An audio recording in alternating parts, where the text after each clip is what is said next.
নওগাঁর হাটে বেড়েছে মোটা ধানের সরবরাহ। ঈদের আগে বাড়তি সরবরাহে মন প্রতি দাম কমছে 60 থেকে 70 টাকা। চাষিরা বলছেন ধান চাষাবাদে উৎপাদন খরচ বাড়লেও বাজারে মিলছে না কাঙ্ক্ষিত দাম। এ বিষয়ে বিস্তারিত জানাতে নওগাঁর মহাদেবপুর হাটে আছেন সহকর্মী এমআর রকি। সরাসরি যাব তার কাছে। রকি,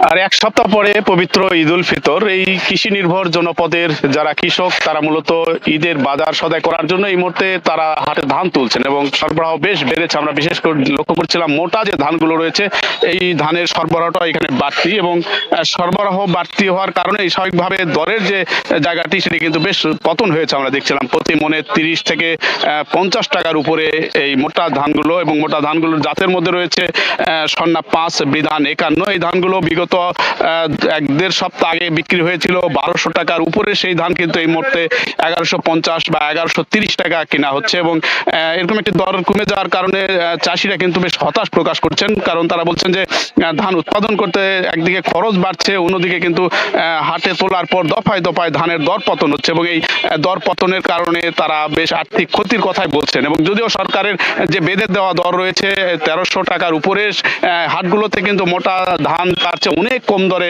এই মুহূর্তে এখানকার স্থানীয় মিলাররা কিনছেন এবং এই কেনার জন্য আসলে হাটে সকালে বাজারটা জমে ওঠে এবং স্থানীয় যারা ব্যবসায়ী তারাই মূলত বাজারটাকে তাদের মতো করে দর বেঁধে দিয়ে নিয়ন্ত্রণ করার কারণে কাঙ্ক্ষিত দর চাষিরা বঞ্চিত হন, এমন অভিযোগই তারা বলছেন।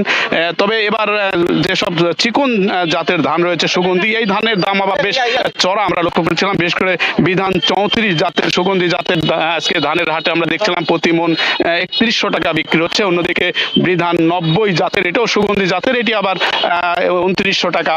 এবং এই সুগন্ধি জাতের সরু চিকন জাতের ধানের কিন্তু এবার বাড়তি দরের কারণে যারা এই জাতীয় ধান চাষাবাদ করেছিলেন তারা কিছুটা উজ্জীবিত।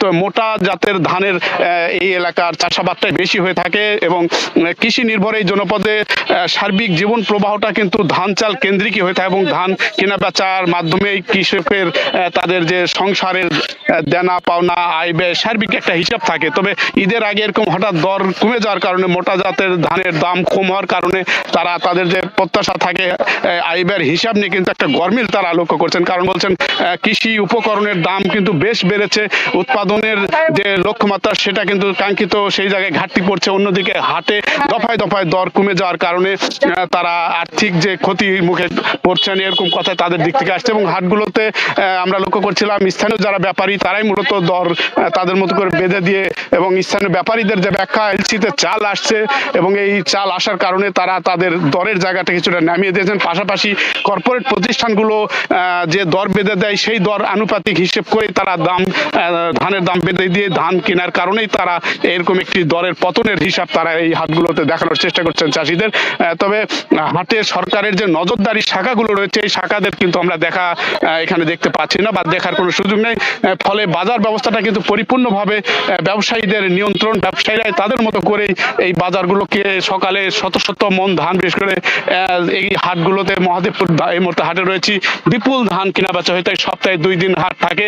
এই হাটে যে পরিমাণ ধান কেনা বেচা হয়ে থাকে সেই তুলনায় নজরদারির একটা ঘাটতিকে পুঁজি করেই ব্যবসায়ীরা অধিক মুনাফা হাতে নেওয়ার কথা বলছেন এখানকার চাষিরা। সব মিলে ধানের এরকম দর পতনের কারণে অনেকটা হতাশ প্রকাশ করছেন স্থানীয় চাষিদের দিক থেকে। এই ছিল সার্বিক মহাদেবপুর হাটে ধান বেচা কেনার খবর আমার কাছে। আমরা সরাসরি যুক্ত ছিলাম নওগাঁ থেকে।